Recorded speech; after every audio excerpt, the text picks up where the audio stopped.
రైతు బంధు పడుతుందనే ఇంతకుముందు కేసీఆర్ ఉన్నప్పుడు పడ్డది, ఈసారి 3 ఎకరాలకు పడ్డది. అక్కడ 3 ఎకరాలు మీద పడలేదా? పర్లేదు. మరి రేవంత్ రెడ్డి అందరికి పడ్డది అంటాడు. పర్లేదు పర్లేదు. 8 ఎకరాలు ఉంటుంది, 3 ఎకరాలకు మా వాళ్ళ పేరు ఉంది, వచ్చేసింది. 5 ఎకరాలు నాకు ఉంది. 5 ఎకరాలు ఉన్న వాళ్ళకి పడలే. అసలు కేసీఆర్ ఉన్నప్పుడు మంచిగా రేవంత్ రెడ్డి ఉన్నప్పుడు? కేసీఆర్ ఉన్నప్పుడు రైతు బంధు అన్ని కరెక్ట్ వచ్చాయి. ఆడలకు ఫ్రీ బస్ ఎట్లుంది?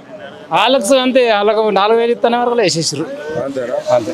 అమ్మకు 2,500 వస్తానే నెల నెలకు? వస్తాయి, 2,000 వస్తున్నాయి అంతే. అంటే పింఛన్ వస్తుంది, దాన్ని 4,000 చేస్తా అన్నాడుగా. అది చేయలేడు కదా, అదే కదా. అది 4,000 చేస్తానే వాళ్ళు మోసపోయారు. ఇది 2 లక్షల రుణమాఫీ చేస్తానే దానికి ఆగిపోయింది అంతే. ఇది అడ్డు మోసపోయి 2 లక్షల కోసం 2,500 కోసం ఫ్రీ బస్సులో 6,000 మిగులుతానా? ఏం మిగిలే. ఇంతకు ముందే లాసులు ఉన్నది ఆర్టీసు, ఇప్పుడు ఫ్రీ అంటే ఆయన వస్తుంది. ఇక ఆర్టీసీ మొత్తం అమ్ముకోనే పడుతుంది. ఇప్పుడు ఇక్కడ మీకు ఎంపీగా ఎవరు ఆయన అరవింద్ ఉండే బస్సు పోటు తెచ్చినాడే. ఇక లాస్ట్ లో 5 సంవత్సరాల తర్వాత కనబడ్డాడు, అప్పుడే కనవాలే. అరవింద్ కనపడలే.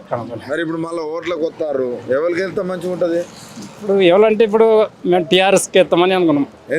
ఎందుకంటే మాకు ఇప్పుడు కేసీఆర్ కావాలి కదా. కేసీఆర్ ఎందుకు రావాలి? ఎందుకు రావాలంటే మనకు అన్ని ఇచ్చిండు కదా. ఫ్రీ బస్ ఎట్లుంది అమ్మలకు? వాళ్ళకు ఆడలకు మంచిగా ఉన్నది. మొగోళ్ళు ఎక్కితే సీట్ వేయారు, వాళ్ళు మేము నిలబడి ఇక్కడ తీసుకోవాలా నిలబడాలా. సీట్ ఇవ్వకపోయినా అమ్మలు వాళ్ళు జరగరు, మాకు ఇయ్యనియరు. గాడులు తిరిగి అట్లా అంటారు. రేవంత్ రెడ్డి ఏమో వాళ్ళకు అట్లా ఫ్రీ ఇవ్వడం వల్ల నెలకు 6,000 మిగులుతానే అడగా. ఆడికి వెళ్ళి మిగులుతున్నాడు పొందాలా. ఇప్పుడు 3 వాళ్ళ రూపాయల 90 పైసలు ఆడోళ్ళే, 10 పైసలే మొగోళ్ళమే ఎక్కుతాం.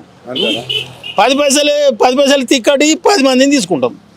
ఆడికి వెళ్ళి మిగులుతాడికి, ఆడికి పెట్రోల్కు నిండాయి, బస్సు నడిపించడానికి ఆ డ్రైవర్ జీతాలకు నిండాయి. ఆడికి వెళ్ళి మిగులుతాయి, ఇక మిగులుతానే ఆడికి గుడిసెల మిగులుతాయి. 2,500 ఇస్తాడా? 2,500 6,500 2,500 ఇస్తాడు కదా. ఓలకి ఇస్తుండు 2,500. ప్రతి మహిళకి 2,500 ఇస్తా అన్నాడు. లేదు ఆ 2,016 రూపాయలు. అబద్ధాలు ఆడుతున్నారు కానీ 2,016 రూపాయలు నేను అడిగేది పింఛన్ కాదు.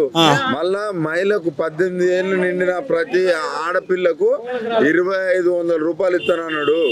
2,500 ఇస్తానమని కూడా రాహుల్ గాంధీ తోటి నేను చెప్పించిండు. ఇదివరకు 1 రూపాయి వాళ్ళకి ఇవ్వాలి మా ఊళ్ళో. అమ్మ సిటీ గిట్ట కడతాను, 1 రూపాయి వాళ్ళకి ఇవ్వాలి. ఇవ్వలేక పింఛనే ఇస్తుండు కానీ ఆ 2,500 వాళ్ళకి ఈడు ఏకంగా 4,000 చేస్తాను, 4,000 లేదు, 4 రూపాయలు లేవు. అంతేనా? ఏది లేదు చెప్పిండు. రుణమాఫీ 9వ తారీఖే చేస్తా అన్నాడు, చేయలే.